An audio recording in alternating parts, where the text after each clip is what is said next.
जय हिंद दोस्तों, भाषा आईएएस एजुकेशन में आपका स्वागत है। जैसा कि हम लोगों ने पिछले वीडियो में सन के बारे में, प्लैनेट के बारे में अच्छे से समझा हुआ है, डिटेल स्टडी की है। सन के बारे में मैंने फॉर्मेशन, उसका स्ट्रक्चर, है ना? लेयर उसकी बताई थी, है ना? किस तरह से प्लाज़्मा उसका फ्लो करता है, एज़ अ सन विंड, है ना? सोलर विंड जिसको बोलते हैं, सोलर फ्लेयर कैसे होती है, सन स्पॉट क्या है, सन साइकिल क्या होता है, ये सारी चीज़ें मैंने आपको बताया हुआ है वहाँ पे। आप उसको ध्यान से समझ सकते हैं, ठीक है? ओके? और आज मैं आपको एक डायग्रामेटिक रिप्रेजेंटेशन बताऊँगा पूरे सोलर सिस्टम का ये, ठीक है? समझिएगा इसको ध्यान से। ये जैसे मान लीजिए ये हमारा सोलर सिस्टम पूरा सोलर सिस्टम है, ठीक है? ये मान लीजिए हमारा पूरा पूरा सोलर सिस्टम है। पूरा क्या है ये?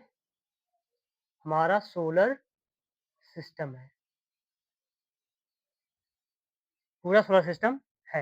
Okay friend? चलिए, अब यहाँ पे देखिए सन क्या है? सोलर सिस्टम के सेंटर पे है। सन कहाँ पे है?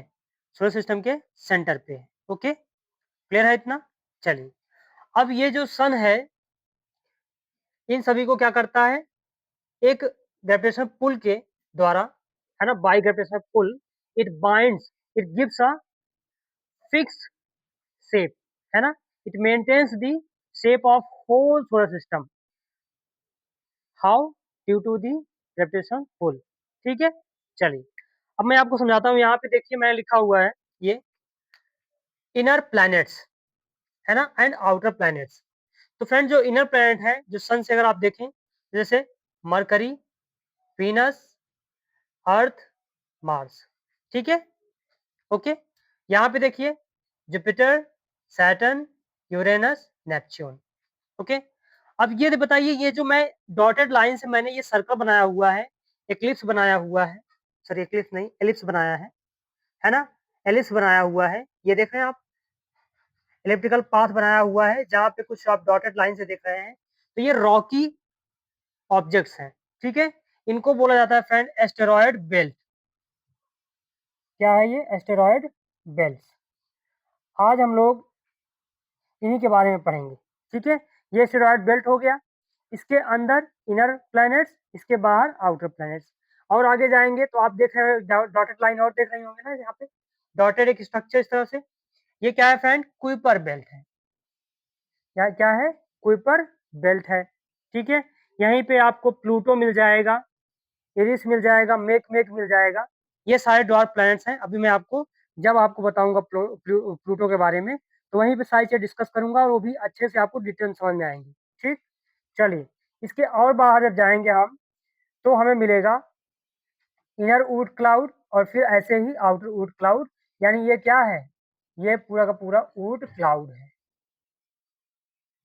ऊड क्लाउड। और यही कहें तो हीलियोपॉज भी है, ठीक है? यही हीलियोपॉज,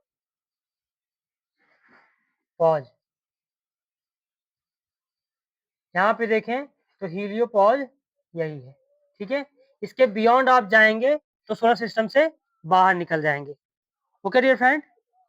ओके? चलिए, फिर समझिएगा, ये सन है ना?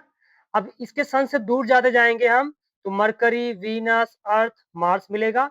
उसके बाद मार्स और जुपिटर के बीच में ध्यान दीजिएगा, मार्स और जुपिटर के बीच में एक रॉकी ऑब्जेक्ट्स का एक बेल्ट है, ठीक है? जिसको हम एस्टेरॉयड बेल्ट कहते हैं। क्या कहते हैं? एस्टेरॉयड बेल्ट कहते हैं।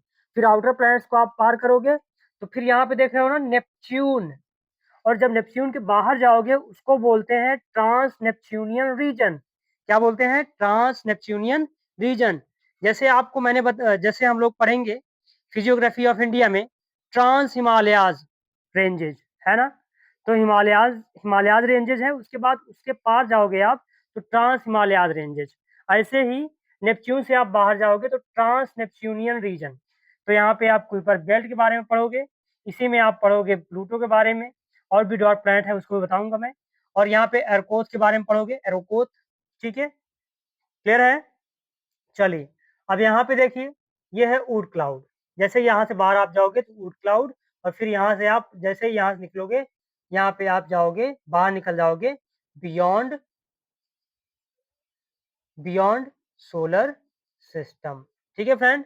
चलिए मैं इसको आपको एक पिक्चर के साथ समझाता हूँ। एक पिक्चर से आपको समझाता हूँ। यही चीज़ को मैं फिर से डिटेल में आपको बताता हूँ। ठीक है? यहाँ पे देखिए सब दोस्तों, हम आ गए हैं अपने पिक्चर पे। ये आप देख रहे हैं, ये देखिए, ये जो सेंटर है इसका, ये पूरा आपका क्या है ये बताइए? ये जो पूरा बड़ा सा आपको दिख रहा है एक स्फीयर टाइप का, ये क्या है? वुड क्लाउड है। पूरा सोलर सिस्टम आप देख रहे हो ना? इसी पूरे सोलर सिस्टम से हमने कट करके एक पार्ट यहाँ निकाला हुआ है। और अगर आप देखें तो इसके पूरे सेंटर पे क्या है? सन है। यही जो फिगर है, इसको बाहर निकाला गया, यहाँ पे लाया गया। ठीक है? तो जब हम इसके अंदर जाएंगे, वुड क्लाउड, ये बाहर देख रहे हो ना आप? ये देखिए क्या लिखा हुआ है? वुड क्लाउड, जो कि 5000 से 1 लाख AU डिस्टेंस पे एक्सटेंशन पे है। ठीक है? यहाँ देखिए इसका एक लेयर बना हुआ है, थिकनेस है ना, मोटाई है, देख पा रहे हो आप लोग? चलिए, तो यहाँ पे देखिए इसके जब आप अंदर जाओगे तो उसके बाद आपको क्या मिलेगा? कुइपर बेल्ट मिलेगा। ठीक है? कुइपर बेल्ट मिलेगा। और ये देखो इस पिक्चर को इन्होंने काट के यहाँ से बाहर निकाल लिया हुआ है। यहाँ पे देख रहे हैं आप? ये कुइपर बेल्ट, आप इसके जब बाहर से अंदर जा रहे हैं, ठीक है, बाहर से अंदर जा रहे हैं तो पहले क्या मिलेगा आपको? Would cloud. जब आप स्पेस से जाओगे सोलर सिस्टम में तो क्या मिलेगा? है ना? जैसे आप घर में जाते हो तो सबसे पहले आपको क्या मिलता है? गेट मिलता है। गेट से आप अंदर जाते हो, फिर उसके बाद आप घर में जाते हो ना अंदर। ऐसे ही देखो यहाँ पे ये एक सोलर सिस्टम है। आप जब स्पेस से अंदर जाओगे सोलर सिस्टम में, पहले वुड क्लाउड, वुड क्लाउड के बाद आपको क्या मिलेगा? कुइपर बेल्ट मिलेगा। कुइपर बेल्ट से जब आप अंदर जाओगे तो आपको क्या मिलेगा फ्रेंड? ये एस्टेरॉयड बेल्ट है। ठीक है? ये देखो यहाँ से निकाल लिया गया ये। उसके बाद यहाँ पे पूरा है, देख रहे हो ना? कुइपर बेल्ट ये जो फैला हुआ है, देखिए यहाँ से लेकर यहाँ तक, ये देख रहे हैं आप? ये यहाँ से लेकर के यहाँ तक ये कुइपर बेल्ट है। उसके आप और अंदर जाओगे तो इसको, इस फिगर को इन्होंने यहाँ पे निकाला हुआ है। तो ये देखिए, ये क्या है बताइए? यहाँ से लेकर यहाँ तक, यहाँ से लेकर यहाँ तक क्या है? एस्टेरॉयड बेल्ट है। इसके अंदर देखिए ये 4 रिंग आपको दिख रही है, 4 रिंग दिख रही है ना? ये किसकी है? ये ऑर्बिटल पाथ है किसके? मरकरी के, वीनस का, अर्थ का, और किसका है? मार्स का।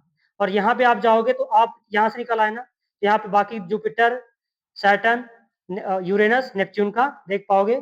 चलिए अब हम चलते हैं अपनी बोर्ड पे। ठीक है फ्रेंड? देखिए फ्रेंड, हम अपने इसी बोर्ड पे आ चुके हैं। देखिए यहाँ पे मैंने अभी आपको बताया ना किस तरह से उस वो जो अभी आपने क्लाउड देखा था ना, बड़ा बड़ा सा क्लाउड देखा था ना, एक स्फीयर देखा था। तो मैंने अभी बताया था आपको ना, अगर आप स्पेस से आएंगे अंदर, है ना, स्पेस से अगर आप आ रहे हैं सोलर सिस्टम में, आप जाना चाहते हैं, तो पहले आपको क्या क्रॉस करना पड़ेगा? Would cloud. आप वुड क्लाउड से अंदर आओगे तो क्या मिलेगा? Kuiper belt. कुइपर बेल्ट से आप अंदर जाओगे तो क्या मिलेगा? Asteroid belt. उसके पहले आपको क्या क्या मिलेगा? आउटर प्लैनेट्स भी मिलेगा। इसको क्रॉस करोगे तो आपको मिलेगा ये। और फिर आपको आगे जाओगे तो इनर इनर प्लैनेट, तब जाके आप सन के पास पहुंचोगे। चलिए मैं अब एक एक करके आपको डिफाइन करता हूँ, बताता हूँ। Okay dear friend? चलिए, यार मैंने डस्टर कहाँ रख दिया? ओके फ्रेंड, चलते हैं आगे। चलते हैं, समझते हैं एस्टेरॉयड बेल्ट के बारे में। ठीक है? ओके, वन बाय वन समझते चलेंगे सब चीजें।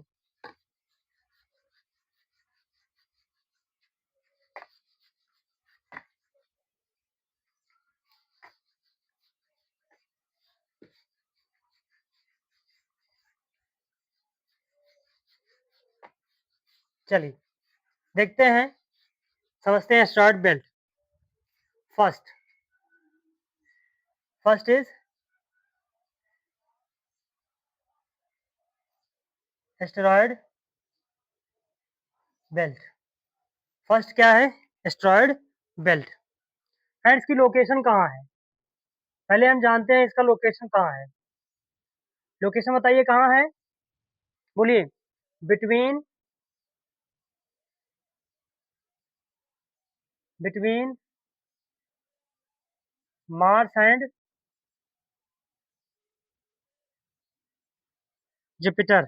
मार्स और जुपिटर के बीच में है। क्लियर है? बोलिए। मार्स एंड जुपिटर के बीच में है। फ्रेंड, इसका रेंज कितना है? Range,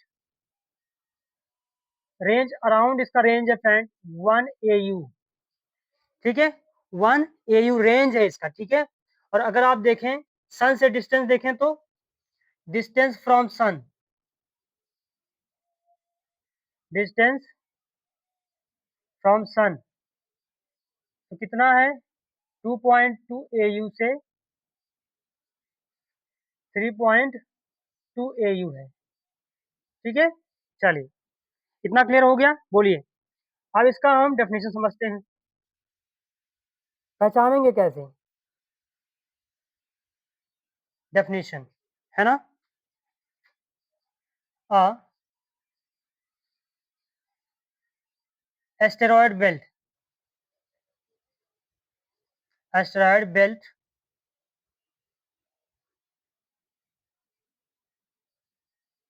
asteroid belt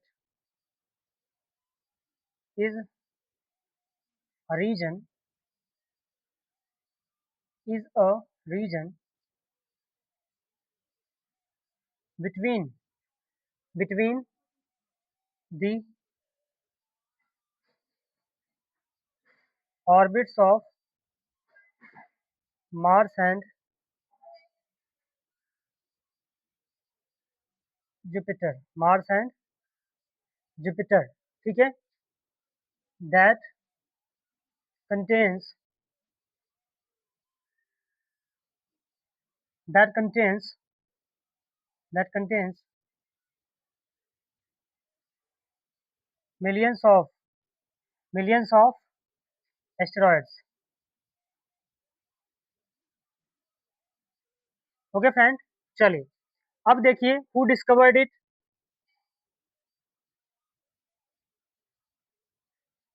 discovered by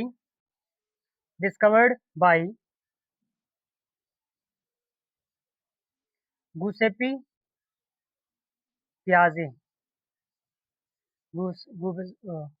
Giuseppe Piazzi in 1801 1801 में, ठीक है। एंड व्हाट ही डिस्कवर्ड, एक ऑब्जेक्ट डिस्कवर किया, the name of that object was is Ceres, और इसे ड्वार्फ प्लैनेट आज माना जाता है, ड्वार्फ प्लैनेट की कैटेगरी में भी इसको रखा गया है, ठीक है। तो सबसे पहला ऑब्जेक्ट सीरीज सिरस करके यहाँ पे मेजर किया गया, मतलब पता चला, लेकिन अभी भी हमें एस्ट्रॉयड के बारे में पता नहीं है, ठीक है। फिर सेकेंड आए William Herschel,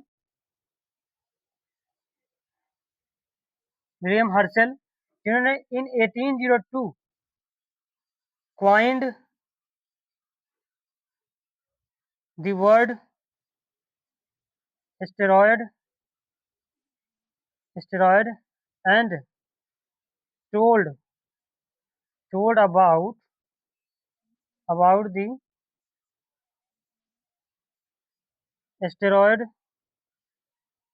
told about the asteroid asteroid belt, ठीक है, एस्टेरॉयड बेल्ट के बारे में बताया, ठीक है।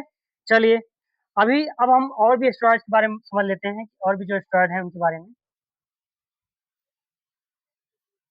जैसे पहले तो आपने देखा ना सेरेस, दूसरा पलास, तीसरा जूनो, एंड फोर्थ वन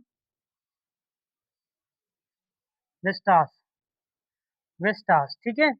और फिर एक अभी हाल ही में रिसेंटली है इरोज, हाल ही नहीं, रिसेंटली तो नहीं है, बहुत टाइम हो गया इसका। चलिए एक मिशन लॉन्च किया गया है ना, मिशन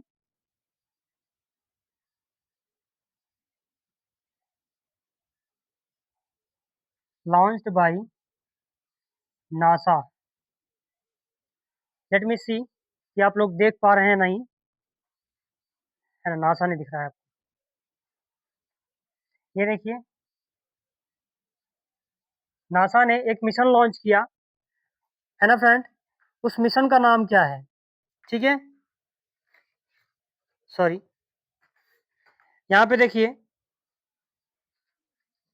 लॉन्च बाय नासा, नाम है इसका near near shoemaker mission, near shoemaker mission. और इस मिशन के दौरान क्या हुआ बताइए, यहाँ पे इस मिशन में, ये मिशन जो है इरोस पे उतारा गया, ये इरोस का क्या है 25143 इसका पूरा नेम है, ठीक है। तो ये जो है लैंडेड ओवर इट यानी इरोस पर इन इन 2001 2001 में ये फ्रेंड ईरोस पे लैंड किया, ठीक है। 2001 यहाँ पे आप लोगों को नहीं दिख रहा है, 2001 ये समझ लीजिएगा 2001, ठीक है। चलिए मैं इसको इरेज करता हूँ, आप लोग लिखते रहे तो बहुत बढ़िया रहेगा, ठीक है, अच्छे से समझ में आती रहेंगी, ठीक है। चलिए अब मैं आपको बताता हूँ यहाँ से, ये आपका नासा है। नासा फ्रेंड एक नासा नेम्ड एस्टेरॉयड या NASA named asteroid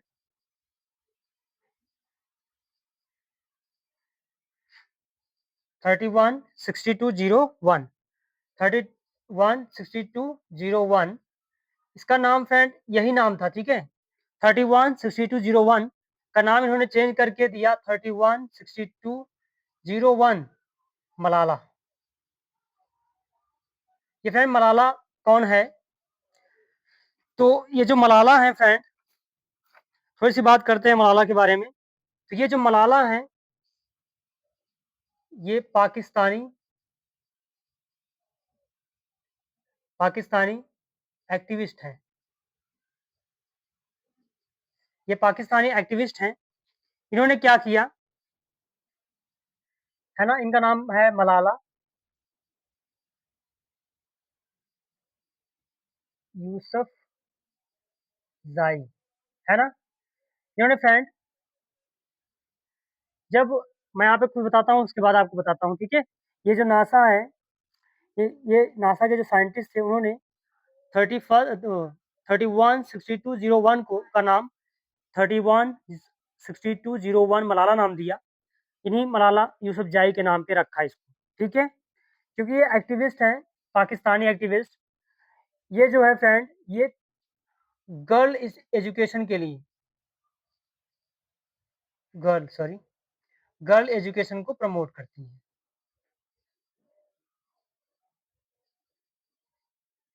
girl education को प्रमोट करती हैं। क्यों?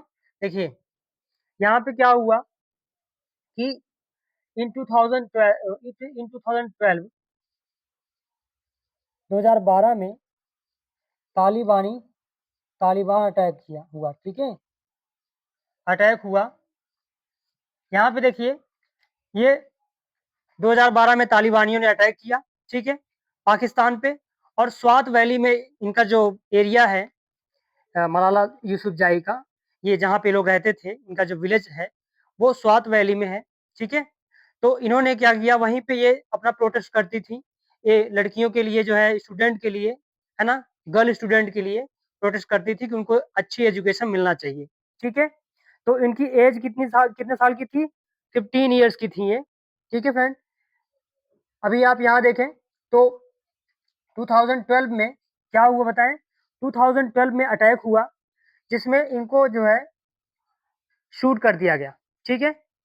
क्योंकि ये जिस बस में स्टूडेंट बस में थी, ठीक है, अपने अपने फ्रेंड के साथ ये लोग जा रहे थे, तो वहाँ पे स्टूडेंट बस में इन्हें जो है शूट कर दिया गया। इनको शॉट लगा, गोली मतलब गन से शूट कर दिया गया।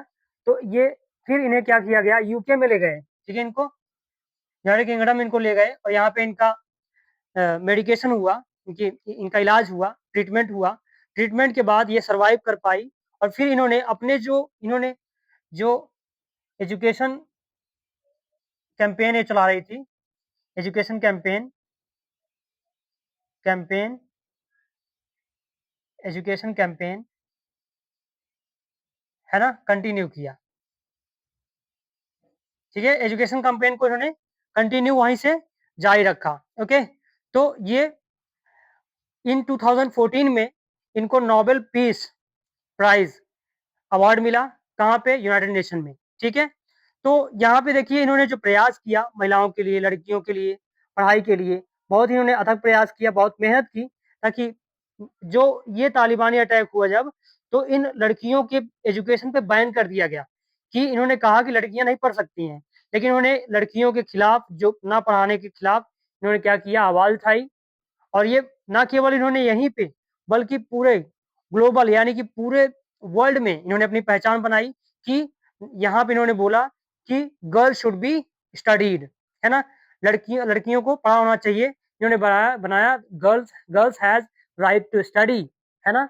राइट टू बी इंडिपेंडेंट, ठीक है? तो इन्होंने ये भी बताया, ठीक है? इन्होंने बहुत मेहनत की सोसाइटी के लिए, समाज के लिए, ठीक है? और इन्होंने मलाला फंड बनाया, मलाला फंड, मलाला फंड इन्होंने बनाया, ठीक है? और इनका जन्म कब हुआ था? 1997 में हुआ था। और इनको फ्रेंड ये तब 15 ईयर की थी जब इनको शूट मतलब कि इनको शॉट लगा था गन से, है ना? तालिबानियों ने इनको अटैक किया था, मतलब कई लोगों को मारा था, इनको भी मार दिया था। तो इस तरह से जब इनको यूके ले गए, ट्रीटमेंट किया, सर्वाइव कर पाई ये, और इसके बाद इन्होंने अपने कैंपेन को कंटिन्यू रखा। फिर इनको 2014 में at the age of 17 years की एज थी इनकी, ठीक है? इनको मिला Nobel peace prize, Nobel peace prize, ठीक है? तो नोबेल पीस प्राइज इनको मिला। और यहाँ पे इन्होंने अपने कैंपेन को कंटिन्यू रखा। और अगर आप देखें तो ऐसे ही एक हैं कैलाश सत्यार्थी जी, कैलाश सत्यार्थी जो इंडियन है। तो इन्होंने क्या किया, जो चिल्ड्रन होते हैं ना, उस समय चिल्ड्रन को क्या किया जाता है, जैसे फैक्ट्रीज है ना? और कहीं भी जैसे होटल वगैरह है, वहाँ पे प्लेट साफ कराना बच्चों से। तो उनकी उनका जो टाइम है, उनका जो लाइफ है, फेज ऑफ लाइफ है, वो स्टडी का है, एजुकेशन लेने का है।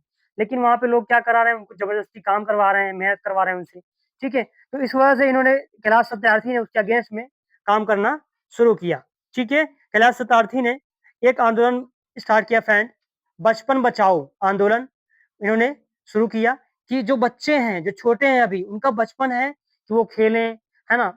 गेम में पार्टिसिपेट करें, एजुकेशन लें, है ना? रिसर्च में अपना जो ब्रेन है उसको डायरेक्शन में ले जाएँ, ठीक है? इस तरह से चीज़ें ये सोचना शुरू किए, ठीक है?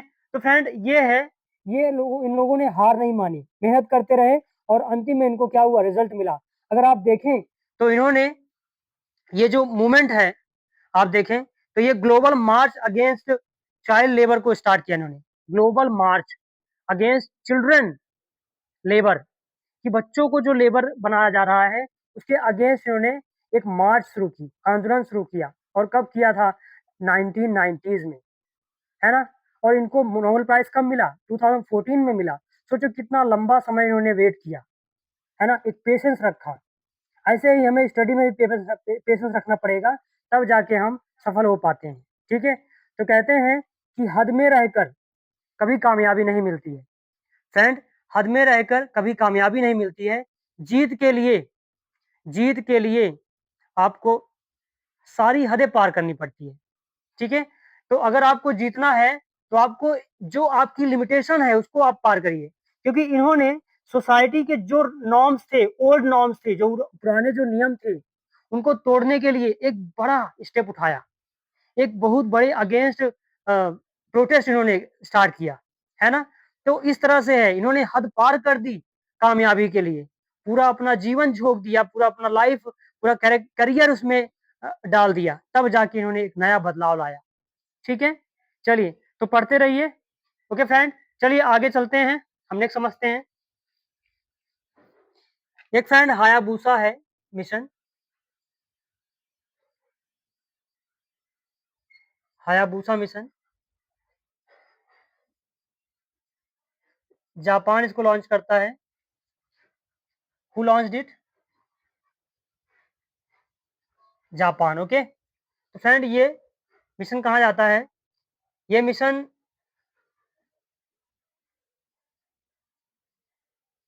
इटोकावा, इटोकावा एस्टेरॉयड पे भेजा गया, ठीक है? इसमें क्या हुआ, ये 2003 में, ठीक है? और यहाँ से collected collected the model of soil, वहाँ की जो सैंपल है, ठीक है? इटोकावा एस्टेरॉयड का इन्होंने सॉइल का सैंपल लिया, ठीक है? तो फ्रेंड ये क्या था?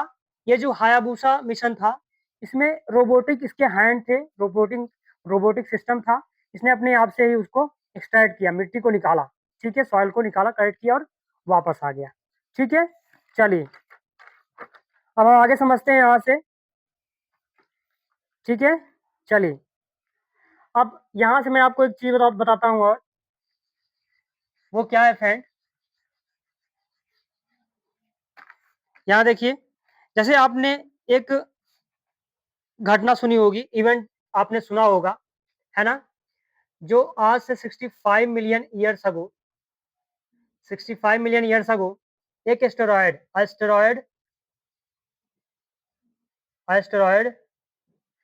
हिटेड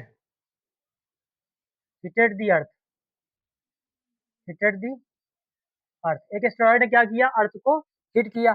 ठीक है, और फ्रेंड यहाँ पे हिट किया, और कहाँ पे, ये यूकाटन यूकाटन पेनिनसुला में। ठीक है, इससे बना क्या, चिक चिकसुल चिकसुलभ चिकसुलभ क्रेटर बना। फ्रेंड जब ये हिट किया एस्टेरॉयड, ऐसे आप मान लीजिए ये सन है, ये अर्थ है हमारा, और यहाँ से कोई एस्टेरॉयड आ रहा है, इस तरह से आकर के ये अर्थ पे गिरा और हिट किया, है ना, तो इसमें बहुत ही ज्यादा एनर्जी जनरेट हुई थी। ठीक है, और ये क्रेटर यानी इस तरह से एक गड्ढा बन गया, ऐसे गड्ढा जो 180 किलोमीटर वाइड था। ठीक है, तो क्योंकि आज से 65 मिलियन ईयर्स अगो, यानी इस समय क्या चल रहा था, कौन सा एज, क्रिटेशियस, यहाँ पे ही होगा, क्रिटेशियस टर्शियरी पीरियड चल रहा था, टर्शियरी पीरियड चल रहा था। यहाँ पे मास एक्सटेंशन हुआ था, जो प्लांट थे और एनिमल्स थे, डायनासोर वगैरह, ये सारे क्या हुए थे, मर गए थे।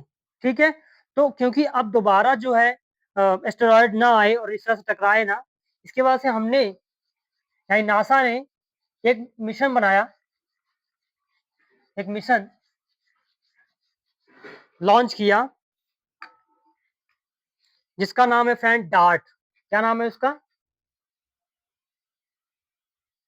डार्ट।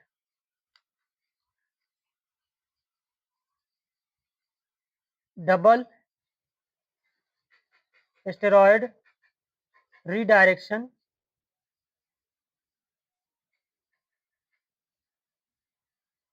टेस्ट। फ्रेंड ये जो रॉकेट था,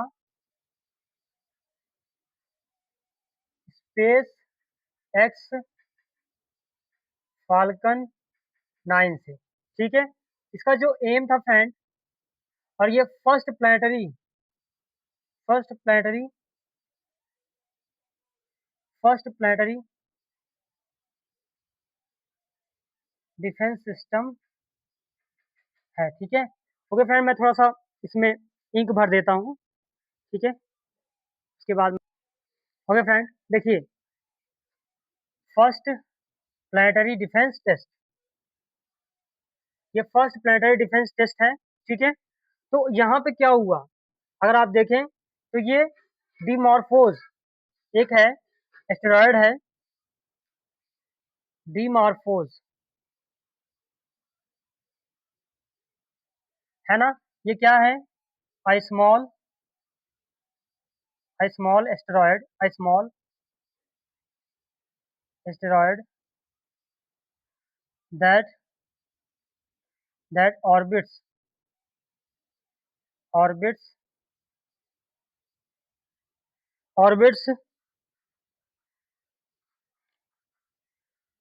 फ्रेंड, ये डीडी मॉस का एक, डीडी मॉस, ये डीडी मॉस का ऑर्बिट करता है। ठीक है, इस तरह से ये डीडी मॉस है, इसके एक, इधर देखें तो इस तरह से एक ऑर्बिट करता हुआ आप देखें तो ये क्या है, डिमॉर्फोस है। ठीक है, तो इन्होंने क्या किया, डार्ट मिशन ने, डबल एस्टेरॉयड रीडायरेक्शन टेस्ट में क्या हुआ, मिशन में इन्होंने क्या किया, इसकी जो काइनेटिक एनर्जी थी, काइनेटिक एनर्जी इम्पैक्ट किया, इम्पैक्ट किया, ठीक है।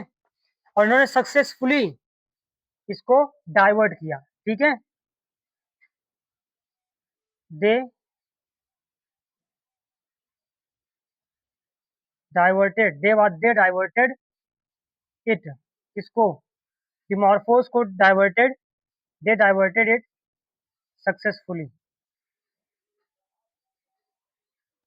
सक्सेसफुली। तो अब देखिए, क्योंकि हमें, ताकि हम फ्यूचर में जो भी एस्टेरॉयड हमारी तरफ आए, हम उनसे कैसे बच सकते हैं, है ना? कैसे बच सकते हैं, कैसे प्रिवेंट कर सकते हैं अपने आप को, इसलिए नासा ने ये कदम उठाया, नासा ने ये प्रयास किया, ठीक है। नासा कहाँ की एजेंसी है? स्पेस एजेंसी यूएसए की है, ठीक है फ्रेंड। समझ में आई बात? बोलिए, यहाँ तक क्लियर है? चलिए, आई होप आपको ये चीजें कंप्लीट हो गई, पूरा एस्टेरॉयड। तो सिंपल आप इतना ही जान लीजिए कि जो एस्टेरॉयड है कहाँ पे है, बिटवीन मार्स एंड जुपिटर है, ठीक है। ओके, अब इसके क्या है, सिरिस करके है, और प्लास, जूनो, वेस्टास और हीरोस, ये क्या है, एस्टेरॉयड्स हैं, ठीक है। ये थोड़े से बड़े बड़े एस्टेरॉयड हैं, ठीक है। सबसे बड़ा कौन सा है? सबसे लार्जेस्ट एंड ब्राइटेस्ट एस्टेरॉयड वो है सिरेस, ठीक है।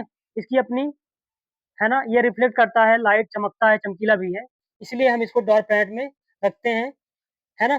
चलिए, यहाँ तक क्लियर हो गया चीजें। और जो भी कुछ मिशन मैंने बताया उसको आप पढ़ सकते हैं, जैसे मैंने मिशन बताया हायाबूसा और नियर नियर सुमेकर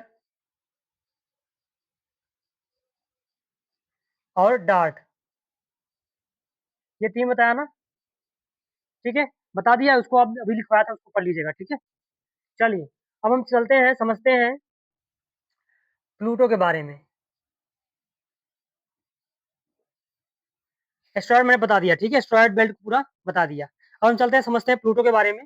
यहाँ फ्रेंड प्लूटो में आप पहले लिखिए अकॉर्डिंग टू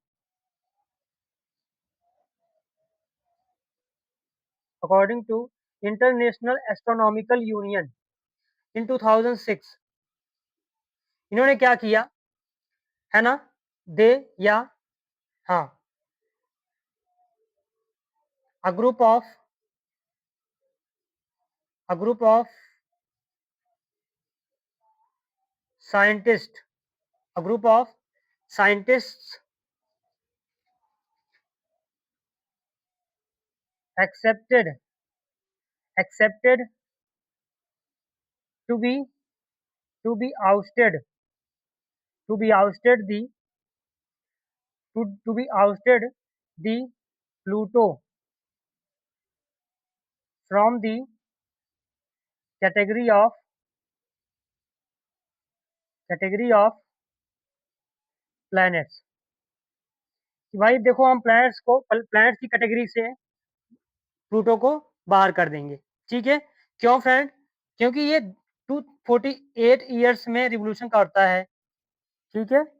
एक रिवोल्यूशन ये कितने दिन में करता है? 248 ईयर में, ठीक है। लेकिन ये 20 ईयर्स तक फ्रेंड कहाँ रहता है? नेपच्यून के और इन ऑर्बिट रिमेन्स इन, या टिल मैं नाम लिख देता हूँ, till 20 years remains in Neptune orbit. ये 20 साल तक नेपच्यून के ऑर्बिट में रहता है, यानी आप कहें तो ये नेपच्यून के ऑर्बिट को अक्वायर कर लेता है, ठीक है। लेकिन अगर आप देखें तो प्लैनेट का जो रूल है, कोई भी प्लैनेट प्लैनेट कब होगा, उसका रूल क्या है? फर्स्ट क्या है कि वो स्टार का रिवोल्यूशन कर रहा हो, है ना। स्टार के चारों तरफ यहाँ पे मैं बनाता हूँ, है ना, रिवोल्यूशन अराउंड अ स्टार, किसी भी स्टार का एक रिवोल्यूशन कर रहा हो।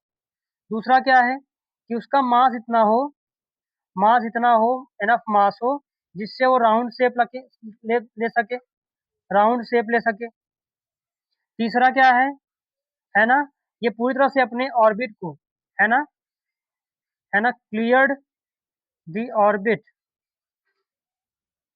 ऑर्बिट कंप्लीटली, कंप्लीटली, कंप्लीटली, ये अपने ऑर्बिट को पूरी तरह से कंप्लीट कर दे, है ना, उसी के जैसे कोई और ऑब्जेक्ट इसके ऑर्बिट में मूवमेंट ना कर रहा हो। ठीक है, तो ये क्या होगा, प्लैनेट कहलाएगा। लेकिन ये जो प्लूटो है, ये सन के चारों तरफ तो मूवमेंट कर रहा है ना, इसका इतना सेफ भी है कि ये ग्रेविटेशन, इसमें ग्रेविटेशन भी है, यानी ये इसका ग्रेविटेशन फोर्स भी है ना, जिससे इसमें इसमें क्या है फ्रेंड, इसके 5 सैटेलाइट भी हैं, अभी हम समझेंगे। 5 सैटेलाइट भी हैं, चेरान, है ना, इस तरह से हैं, निक्स है, ऐसे है, स्टाइक्स है। चलिए, तो यहाँ पे 3 रूल फॉलो करेगा तब जाके प्लैनेट होगा। लेकिन ये क्या करता है, प्लूटो में के चारों तरफ बहुत सारे अदर ऑब्जेक्ट हैं, यानी इसकी जो ऑर्बिट है वो पूरी तरह से क्लियर नहीं है, इसलिए ये जो है बाहर निकाल दिया गया है। और दूसरा कि ये जो है नेपच्यून के ऑर्बिट में चला जाता है, इससे भी ये क्या होता है, बाहर कर दिया गया। ठीक है, समझ गए। चलिए, और इन्होंने क्या किया, आगे देखिए प्लूटो के बारे में। तो ये जो प्लूटो है ना, ये जो प्लूटो है, आप कंफ्यूज मत होइएगा, ये अभी मैंने बताया कि प्लूटो को बाहर क्यों निकाल दिया गया, है ना, प्लैनेटरी कैटेगरी से। ठीक है, अब मैं बता रहा हूँ कि यहाँ पे इन ओस्लो, एक ओस्लो कॉन्फ्रेंस हुआ, या असेंबली कह सकते हो, इन 2008, in which it was accepted that that Pluto and like objects, यानी प्लूटो और उसी के जैसे दूसरे object will be considered will be considered as the Plutoid, उनको क्या बोलेंगे, as the part of Plutoid, या as the, या will be covered under the Plutoid, या इसी को हम बोलते हैं प्लूटॉन्स। ठीक है फ्रेंड, चलिए, तो ये प्लूटॉइड के अंडर में क्या आते हैं, 4 आते हैं, 4 प्लैनेट आते हैं, जिनको हम ड्वार्फ प्लैनेट कहते हैं, ड्वार्फ प्लैनेट। अब हम कुइपर बेल्ट की ओर जा रहे हैं। ठीक है, चलिए, पहला कौन सा है, प्लूटो, जो कि इसमें बड़ा है सबसे। दूसरा बताइए कौन सा है, दूसरा है फ्रेंड होमिया, होमिया। तीसरा है मेक, और चौथा है एरिस। इसको याद कर लीजिएगा। ये कहाँ पे फ्रेंड, बताइए, ये कुइपर बेल्ट में है, कहाँ पे है, कुइपर बेल्ट में है। ये 4 ड्वार्फ प्लैनेट हैं। ठीक है, और एक सीरीज बताया था, ये सीरीज, ये कहाँ पे, कौन सा, ये भी एक क्या है, ड्वार्फ प्लैनेट है, यहाँ याद कर लीजिएगा। ये सीरीज भी क्या है, एक ड्वार्फ प्लैनेट है, ड्वार्फ प्लैनेट है। और ये कहाँ पे है बताइए, एस्टेरॉयड बेल्ट में है, ध्यान रखिएगा इसको, ये एस्टेरॉयड बेल्ट में है। अगर आप देखें तो ये किसके बीच पड़ता है, मार्स और जुपिटर के बीच पड़ता है। ठीक है, और ये जो प्लूटो, होमिया, मेक एरिस कहाँ पड़ता है, नेपच्यून के बाद। ठीक है, ओके, नेपच्यून और कुइपर बेल्ट के बीच में पड़ता है, तो बीच में तो नहीं, ये कुइपर बेल्ट के अंदर ही आता है। ठीक है, नेपच्यून के बाहर जाता है। ठीक है, क्लियर, बताइए, तो इसे किसमें वो किया गया है, प्लूटॉइड में।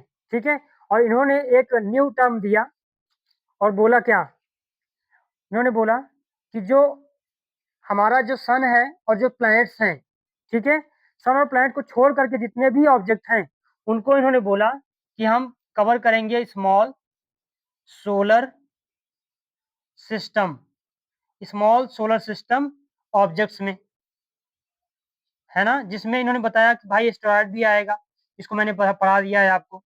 एस्टेरॉयड भी आएगा, इसी के अंदर में प्लूटॉयड भी आएगा। अभी मैंने जो बताया प्लूटॉयड में मैंने क्या-क्या बताया बताइए? 4 बताया, प्लूटो, हार्मिया, मेक, एरिस, ठीक है? कहाँ पे है बताइए? कुइपर बेल्ट में पड़ेगा। कहाँ पड़ेगा? कुइपर बेल्ट में पड़ेगा।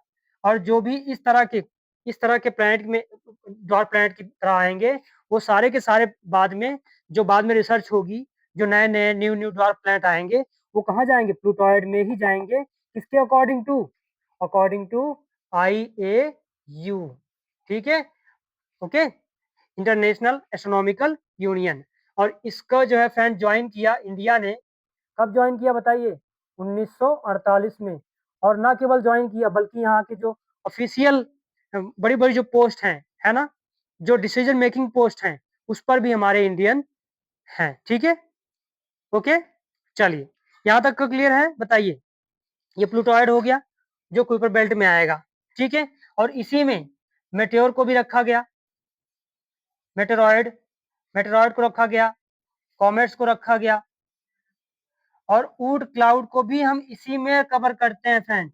वुड क्लाउड को इसी में कवर करते हैं, ओके? मैं आगे इसको बनाता हूँ।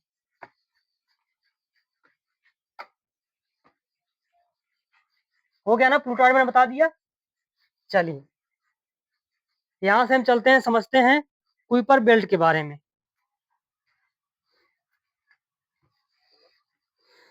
कुइपर बेल्ट,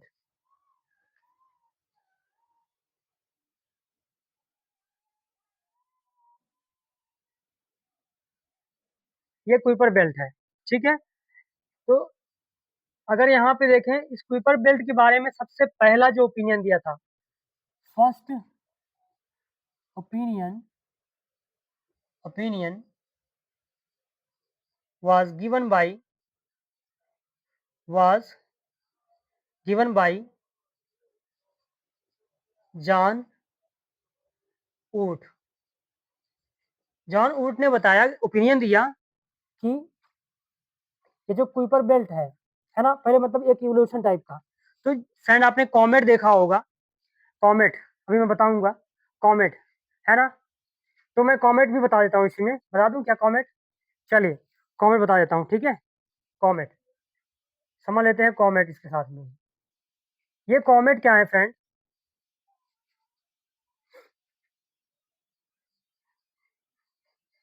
आइसी एंड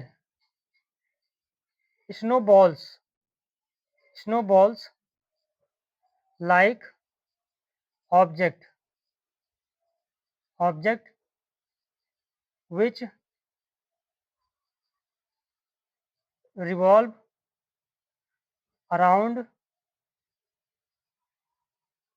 सन, जो सन के चारों तरफ घूमते हैं, ठीक है? ये कॉमेट्स हैं, ओके फ्रेंड? चलिए, तो ये जो कॉमेट्स हैं, आईसी स्मॉल सोलर सिस्टम आप कह सकते हो, है ना? ओके, क्लियर है? और ये इनका पाथ कैसे होता है? पाथ, ये फ्रेंड पैराबोलिक, बताइए कॉमेट कौन से पाथ पे रिवोल्यूशन करते हैं? पैराबोलिक और हाइपरबोलिक, हाइपरबोलिक पर, ठीक है? ओके, चलिए, अभी मैं आपको दिखाऊंगा कैसे, ठीक है? चलिए, यहाँ पे आगे देखेंगे तो इस तरह से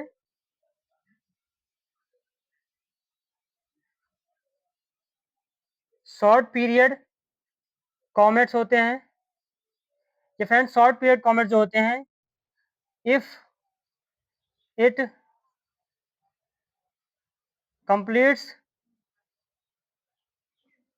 completes revolution, if it completes revolution with in 200 years, अगर 2 साल में इसने कंप्लीट कर लिया, ठीक है, अपना रिवोल्यूशन, तो ये बोला जाएगा शॉर्ट पीरियड कॉमेट। और इसी शॉर्ट पीरियड कॉमेट का जो सोर्स है फ्रेंड, सोर्स है कुइपर बेल्ट।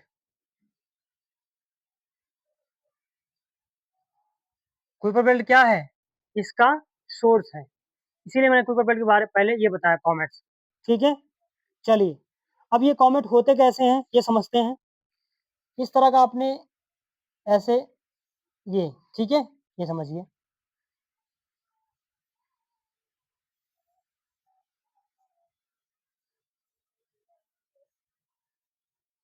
इस तरह से इसकी टेल है। ठीक है?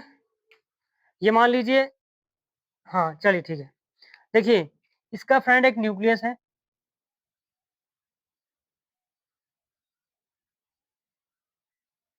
जो रॉकी सब्सटेंस से बना हुआ है। रॉकी सब्सटेंस से बना हुआ है। ये रॉकी सब्सटेंस है, ठीक है? अब जब ये सन के पास पहुंचता है, तो जो इसमें गैसेस हैं, गैसेस जो कंडेंस हुई हैं यहाँ पे, ये गैसेस क्या होती हैं? सब्लिमेट होती हैं। Sublimation, sublimation of frozen gases, frozen gases. ये जो फ्रेंड इस पे गैसेस हैं, जैसे हमारे अर्थ का एटमॉस्फेयर है ना, इसमें बहुत सारी गैसेस हैं, ऑक्सीजन है, नाइट्रोजन है, आर्गन आर्गन है, कार्बन डाइऑक्साइड है।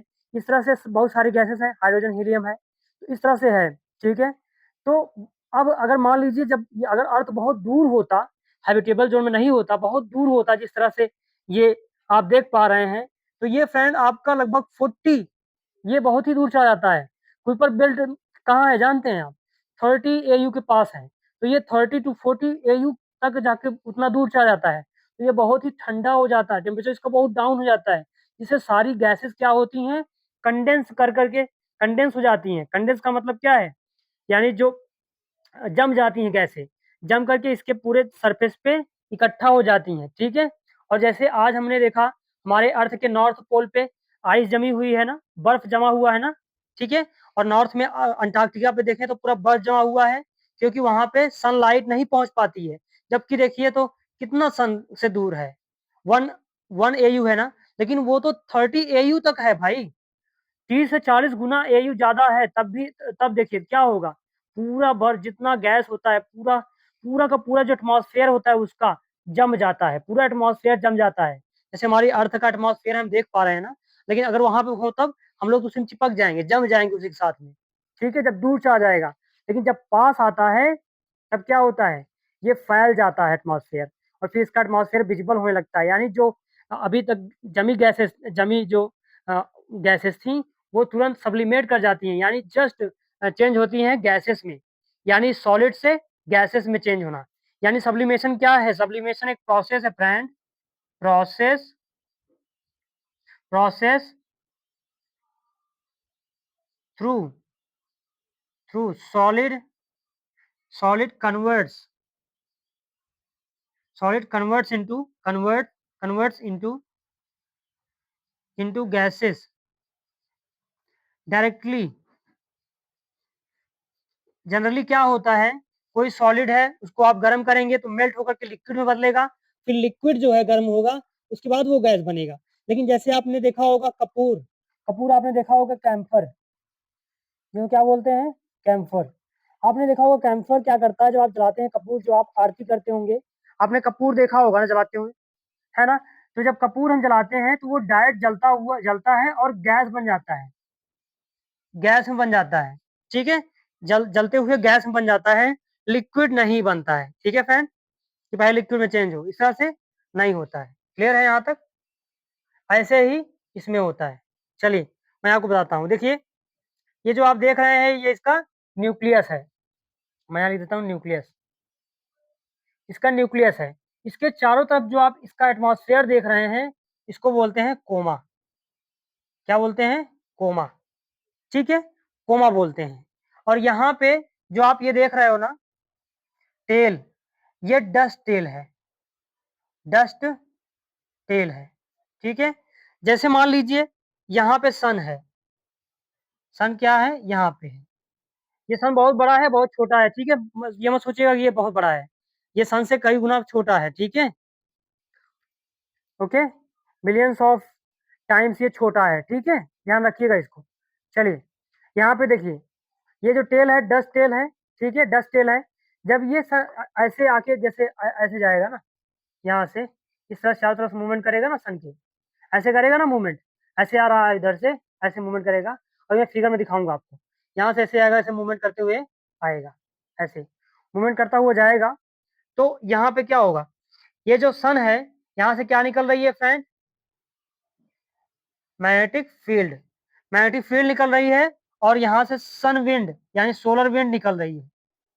क्या निकल रही है, सोलर विंड, किसके फॉर्म में, प्लाज्मा, है ना, प्लाज्मा, सन प्लाज्मा निकल रहा है ना, सोलर विंड निकल रही है ना।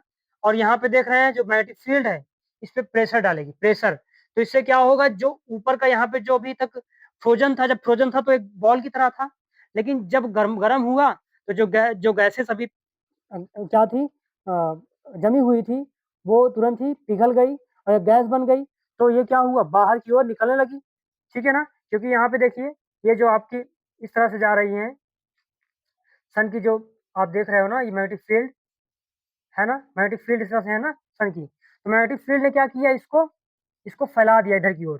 तो ये जो डस्ट पार्टिकल है फैल गया इधर की ओर, प्रेशर लग रहा है ना, प्रेशर, सन की जो मैग्नेटिक फील्ड है उसको इस पे प्रेशर देती है, और एक टेल की तरह निकल जाता है, डस्ट पार्टिकल, डस्ट टेल इसे बोलते हैं, डस्ट टेल।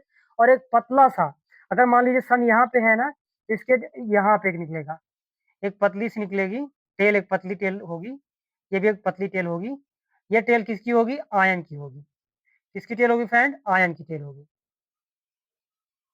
ओके, ये जो टेल है इसकी, इसका कलर कैसे होगा, या तो व्हाइट होगा या थोड़ा सा येलो कलर होगा, ठीक है। ओके, और ये कैसे होगा, ये क्या होगा, ब्लूइश कलर का होगा।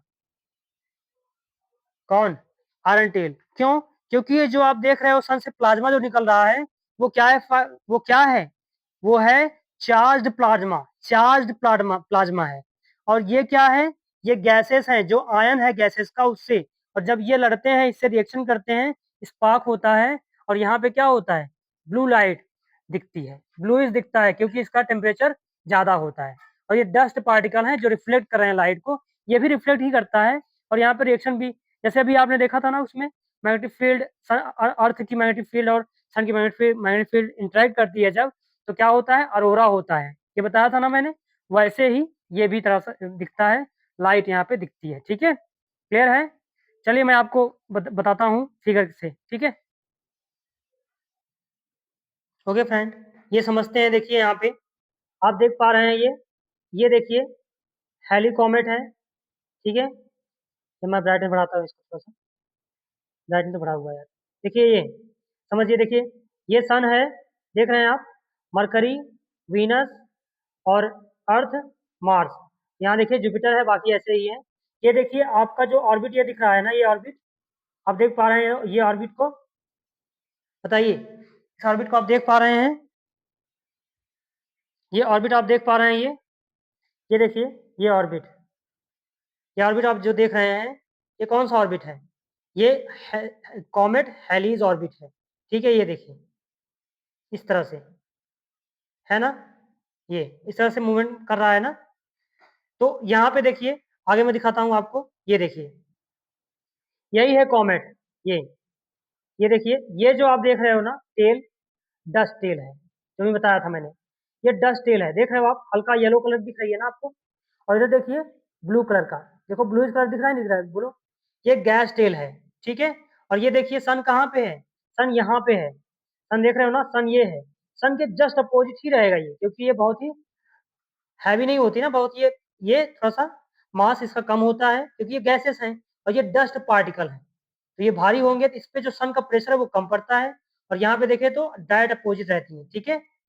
चलिए, और ये देखिए आप, ये ये आप देख पा रहे हैं, ये देखिए एक न्यूक्लियस दिख रहा है ना, ये जो आप कॉमेट देख रहे हैं, इसके चारों तरफ एक ऐसे स्फेरिकल वो होता है, देखो इस तरह से दिखता है, यहीं पे है ये, देख रहे हैं आप ना, यहीं पे। तो ये देख रहे हैं आप, न्यूक्लियस है, इसके चारों तरफ इस तरह से है मैग्नेटिक कैविटी।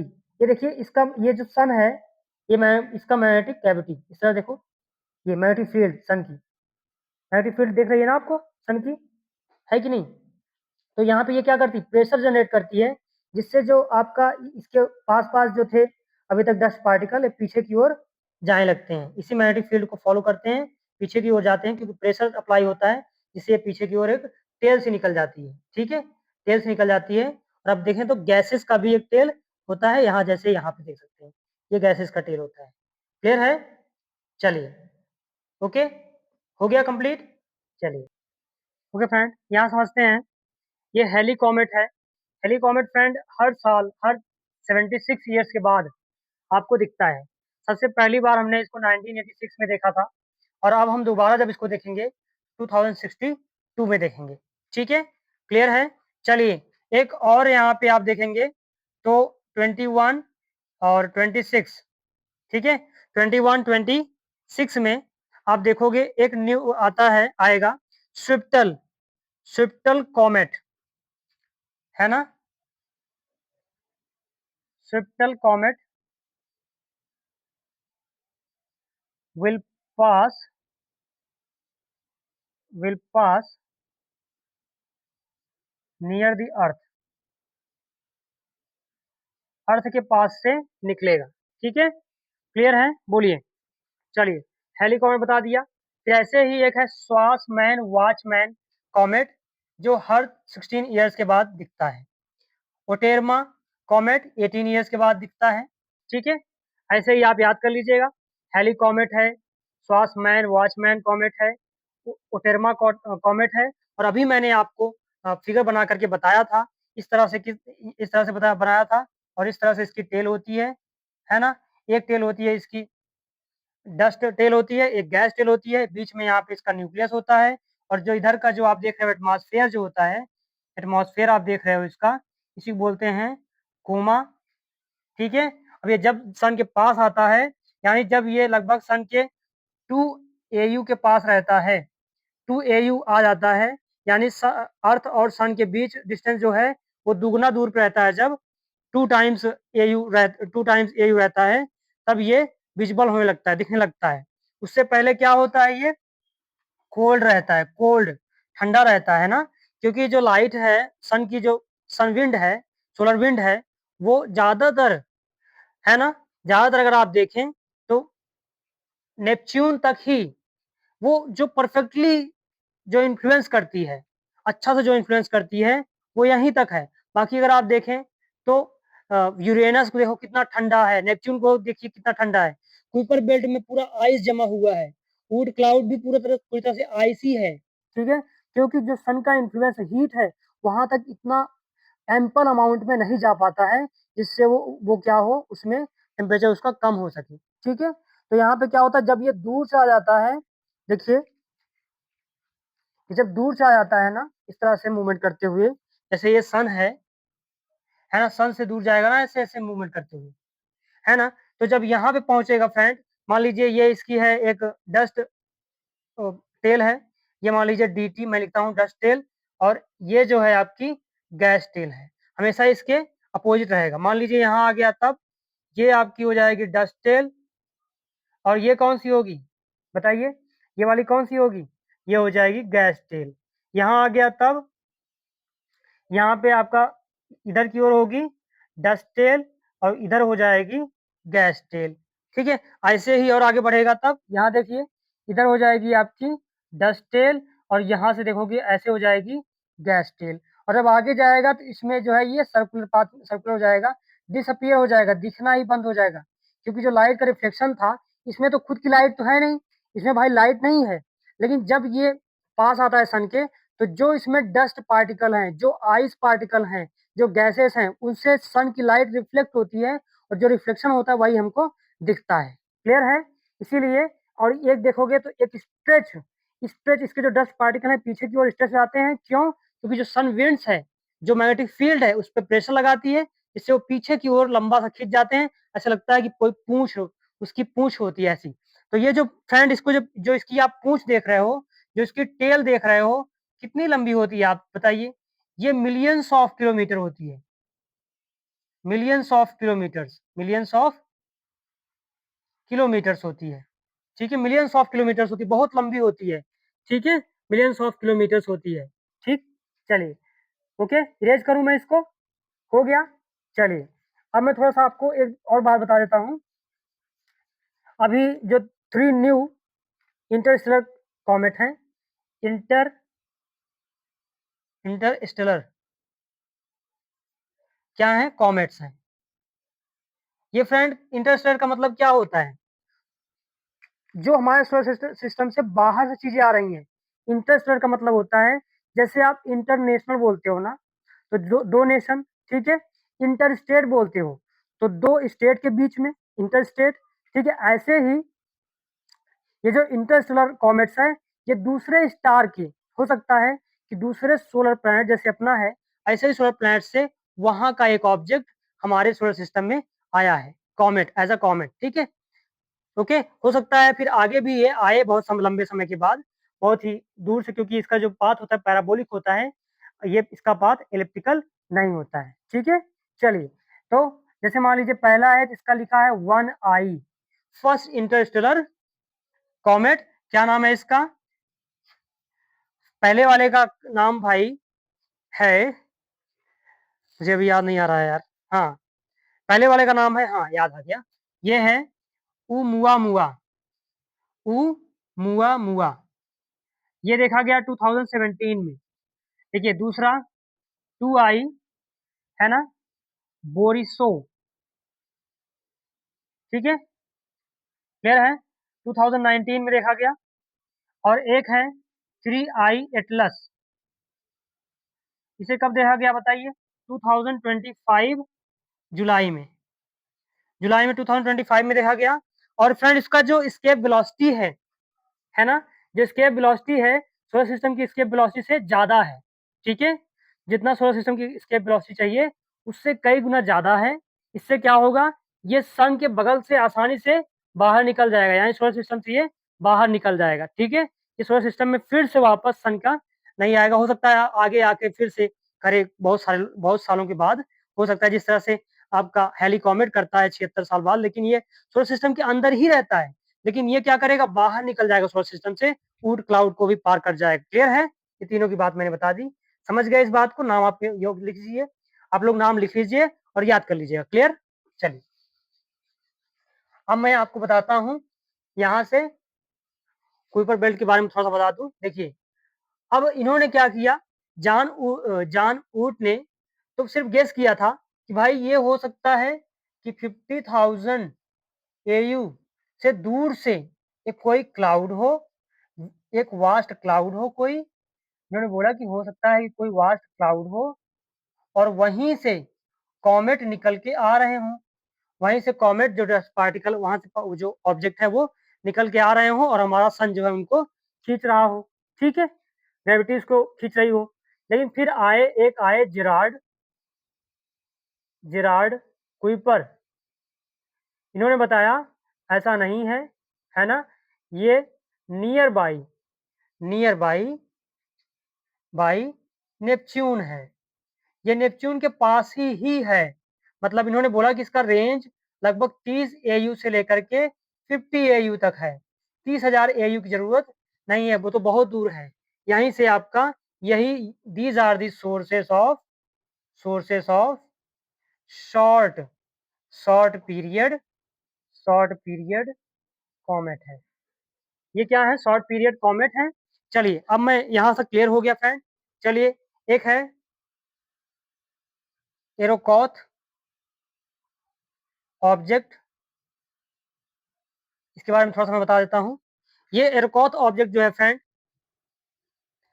ये सर्च किया गया और इसमें पता चला कि ये जो है आउटर, मतलब कहें तो ये ऑब्जेक्ट है, लास्ट ऑब्जेक्ट कह सकते हो, लास्ट ऑब्जेक्ट है ना, या फार्थेस्ट ऑब्जेक्ट कह सकते हो, है ना, farthest farthest object from the sun. ये सन से बहुत दूर है एंड प्रिमिटिव प्रिमिटिव ऑब्जेक्ट है। इसका मतलब इसका जो फॉर्मेशन है वो 4.6 बिलियन ईयर्स हुआ, 4.6 बिलियन ईयर्स अगो हुआ है।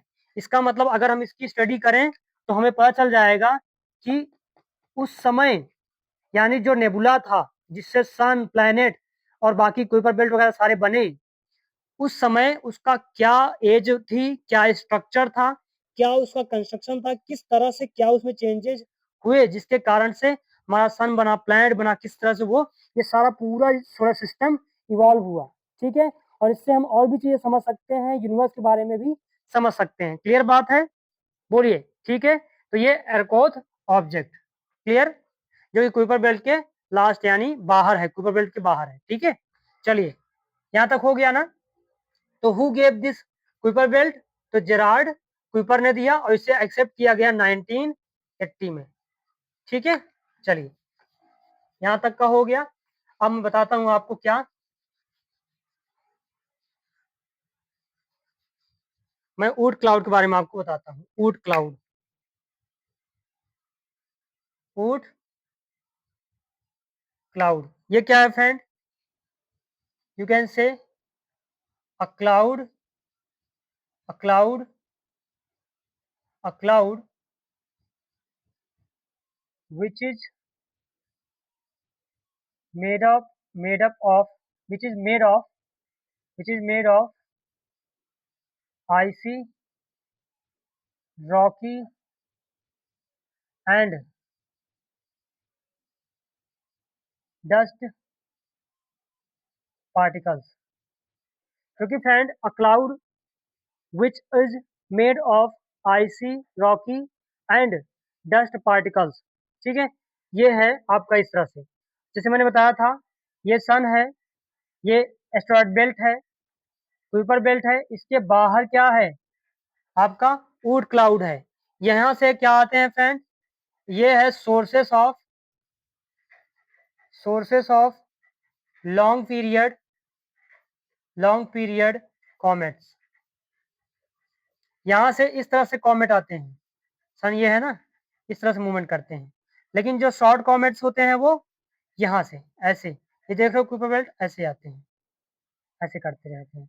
यहाँ पे ऐसे भी हो सकता है भाई, ऐसे भी कर सकते हैं, कोई दिक्कत नहीं। ठीक है, क्लियर है? चलिए बस इतने, इसमें इतना जानना था, और हम नेक्स्ट चैप्टर बस खत्म करते हैं क्योंकि टाइम बहुत ज़्यादा हो गया है, क्लास बहुत लंबी हो जाएगी ना। चलिए मैं फिनिश करता हूँ यहाँ से। देखिए इतना हो गया। अब मैं आपको बताऊंगा मेटेओर के बारे में, यानी मेटेरॉयड के बारे में बताऊंगा। ठीक है फ्रेंड, मेटेरॉयड।